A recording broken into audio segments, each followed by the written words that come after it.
நம்மளுடைய வாழ்க்கையில சேஞ்சஸ் ஆண்டு கொண்டு வர போகிறார். మనం చేసిన ప్రతి ప్రార్థనలకు దేవుడు అనేకమైన మార్పులు మన జీవితాల్లో తీసుకురాబోతున్నాడు. இந்த வருஷம்லாம் நீங்க எவ்வளவு கண்ணீர் சிந்தினீங்களோ, మీరు ఈ సంవత్సరము ఉండగానే ఎంత కన్నీళ్లు గార్చి ప్రార్థిస్తారో, எந்த அளவுக்கு நீங்க கண்ணீர் சிந்தினீங்களோ, உபவாசம் இருந்தீங்களோ, ஜெபிச்சீங்களோ, ఈ సంవత్సరం అంతా మీరు చేసిన ప్రతి ఉపవాసము, మీరు చేసిన ప్రతి ప్రార్థన అంతగా இந்த 3 మాసத்துக்கு அப்புறம் ஆண்டவர் பதில் கொடுக்க போறார். ஒவ்வொன்றா మీరు చేసిన ప్రతి ప్రార్థనకు ఈ 3 నెలల తరువాత నూతన సంవత్సరంలో ఒక్కొక్క దానికి దేవుడు ఉత్తరం ఇవ్వబోతున్నాడు. హల్లెలూయా, హల్లెలూయా. ఇది என்னுடைய వార్త அல்ல.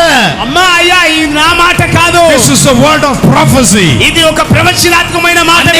கர்த்தருடைய பிள்ளைகளுடைய வாழ்க்கையில கர்த்தர் செய்ய போகிற நாட்கள் மிக சமீபம். దేవుడు తనకు ప్రార్థించిన వారికి ఉత్తరం ఇయ్యే రోజులు రానై ఉన్నవి. హల్లెలూయా, హల్లెలూయా. அதிசயங்களை காண்பாய்.